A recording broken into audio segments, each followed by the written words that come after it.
At 2:14 a.m., my sister collapsed on my doorstep. At 2:16 a.m., my mother sent me a text. Don't save that cripple. Let God decide. 6 words. From a mother. About her own daughter. Good evening. Wing Commander Sarah Mitchell here. And what I'm about to tell you is the most disturbing story I've ever narrated.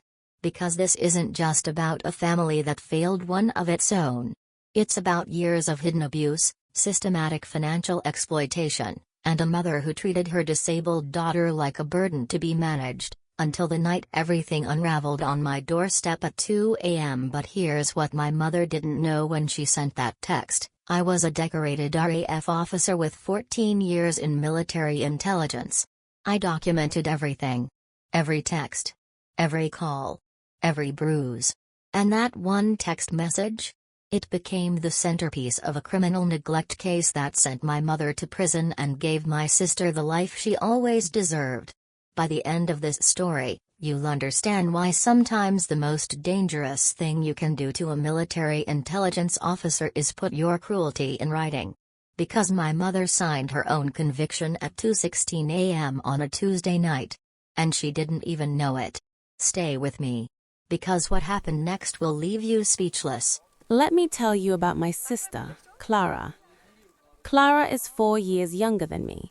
She was born with cerebral palsy, mild, manageable, but enough to make her walk with a slight limp and struggle with fine motor tasks. She's brilliant. Literature degree from Durham, writes poetry that makes grown men cry, has a laugh that fills every room she enters. But to our mother, Margaret, Clara was always the burden. I didn't understand it growing up.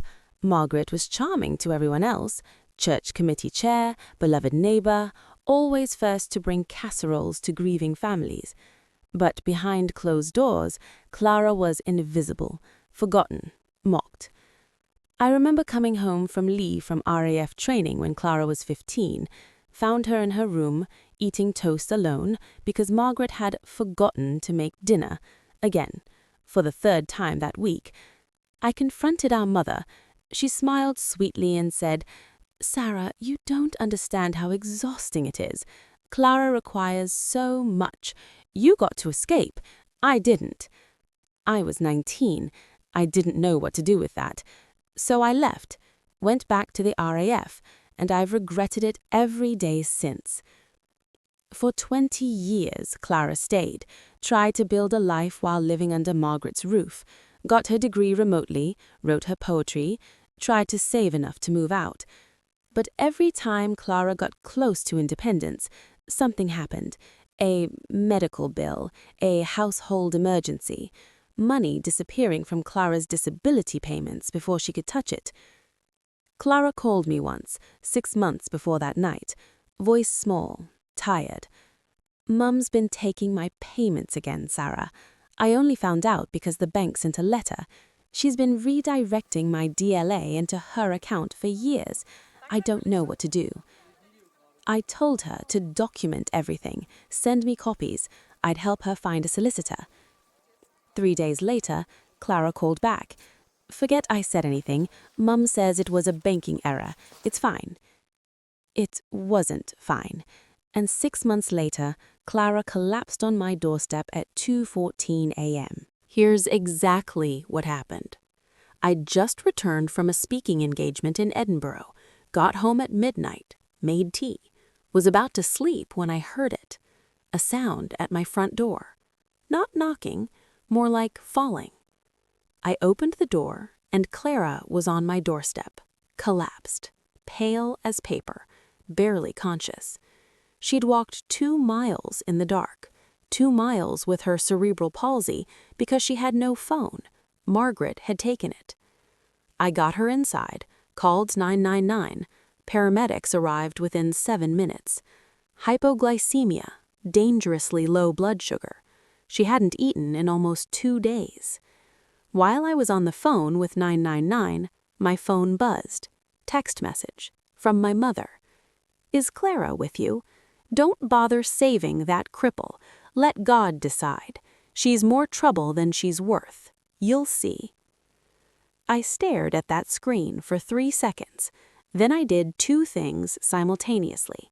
First, I screenshotted that text, timestamped, backed it up to 3 separate locations, including my RAF encrypted cloud storage. Second, I called the police. Not just 999 for medical, I called the police. Because what my mother had just done wasn't just cruel, it was criminal, and I was going to make sure she knew the difference. Here's the thing about being a military intelligence officer for 14 years. You document reflexively. It's not a choice. It's muscle memory. Every time Clara had called me distressed, I'd logged it. Date, time, what she said, her emotional state. Every time Margaret made a comment about Clara in my presence, I'd noted it in my personal journal, timestamped. When Clara told me about the disability payments being redirected, I'd immediately contacted her bank with her permission and requested 6 years of statements. The bank sent them to me as Clara's nominated representative. I had everything, without even realizing I was building a case.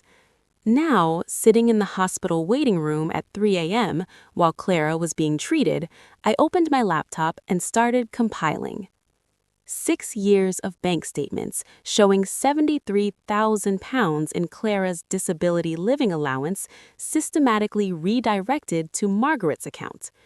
Phone records showing Clara had called emergency services twice in the past year. Both calls canceled before anyone responded.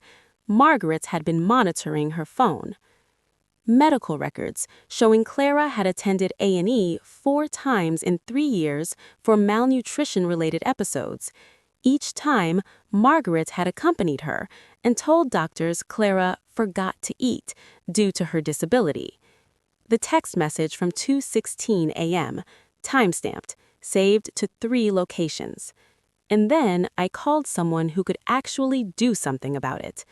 Detective Sergeant Ann Webb, Metropolitan Police, specialist in financial abuse and carer neglect of vulnerable adults. Ann and I had worked together briefly on a joint RAF civilian investigation in 2019. She was meticulous, relentless, exactly what this situation needed. I called her at 4 a.m. She answered on the second ring. Ann, I know it's early. I have a case for you. Financial abuse of a disabled adult. 6 years, £73,000, documentary evidence, and a text message that will make your blood boil. She was quiet for exactly 2 seconds. Then, send me everything. I'll have a warrant by morning. Margaret was arrested at 9:47 a.m. the next morning, right in the middle of church committee preparations. She'd been arranging flowers for the Sunday service when 2 detectives knocked on the door. I know this because one of the committee members called me afterward, voice shaking. "Sarah, your mother, they handcuffed her in the church hall. She kept saying it was a mistake, that Clara was lying. They took her phone, her laptop, all her financial records." "It's not a mistake," I said. "Thank you for telling me." Margaret called me from the police station, one permitted phone call.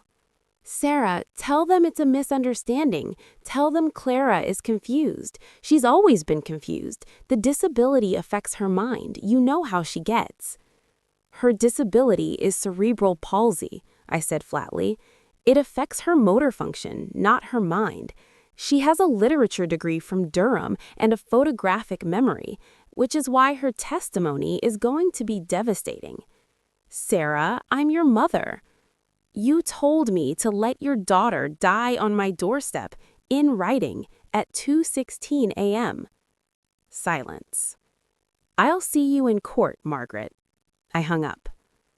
Clara was discharged from hospital that afternoon. She sat in my kitchen, wrapped in a blanket, hands around a mug of tea. She didn't know about the arrest yet. "Sarah," she said quietly, "I'm sorry, I didn't know where else to go." I sat down across from her. "Clara, I need to tell you something, and I need you to be strong when I say it." She looked at me. Mom's been arrested. The police have everything.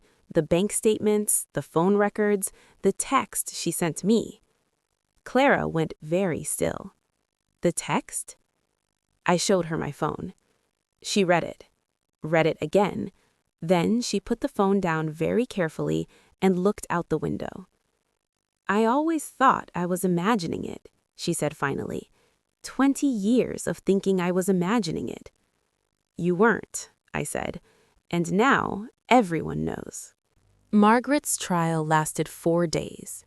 The prosecution presented 6 years of bank statements, phone records, medical records, witness testimony from 3 of Clara's former teachers who'd reported concerns that were never followed up, and the text message, "Don't save that cripple. Let God decide."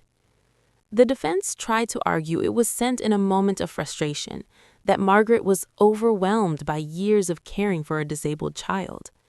The judge wasn't having it. Guilty. Financial abuse of a vulnerable adult. Willful neglect. Fraud. Sentence, 4 years and 8 months, plus full repayment of the £73,000 with interest. Margaret wept in the dock. I did everything for that girl. Everything. Clara sat beside me in the public gallery. Didn't flinch, didn't cry, just watched her mother be led away. Afterward, in the car park, she finally broke. Not sobbing, just tears, quiet and steady. "Is it wrong that I feel relieved?" she whispered. I took her hand. "No, it means you're finally safe." The £73,000 was repaid in full, every penny. Clara used her repayment to do something remarkable. She found a flat in Durham, close to the university where she'd studied, got a part-time role as a creative writing tutor for students with disabilities, and she published her first poetry collection 6 months after the trial. She dedicated it to our father, who died when we were children, and to every person who was told their life was a burden when it was actually a gift. It sold 4,000 copies in the first month. The review in The Guardian called it raw, devastating, and profoundly human. I bought 20 copies, gave them to every military colleague I could find. Last month, Clara called me. Not distressed, not frightened, just happy. "Sarah, I got offered a residency at Durham, 6 months. They want me to run a workshop series for disabled writers." I said yes. I couldn't speak for a moment. "Sarah, are you there?" "I'm here," I managed. "Clara, Dad would be so proud." She laughed, that laugh that fills every room. And just like that, 20 years of guilt lifted off my shoulders. Here's what I need you to hear. If someone in your life is being treated as less than human, mocked, neglected, exploited, dismissed, do not stay quiet. Do not assume someone else will step in. Because I stayed quiet for 20 years. I told myself Clara was fine, that Margaret was difficult but not dangerous, that it wasn't my place to interfere. And while I was silent, my mother stole £73,000 from her disabled daughter, monitored her phone, restricted her food, and sent me a text telling me to let her die. Document everything, report everything, protect the people who can't protect themselves. Because that text message, 6 words typed in the middle of the night, became the evidence that put my mother in prison and gave my sister her life back. My mother thought cruelty was safe in the dark. She forgot that military intelligence officers never sleep with the lights off. We document, we compile, we act. And sometimes the most powerful weapon you have isn't a rank or a uniform. It's a screenshot, time-stamped, backed up, ready. Until next time, this is Wing Commander Sarah Mitchell reminding you, cruelty always leaves a trail. Make sure someone's following it.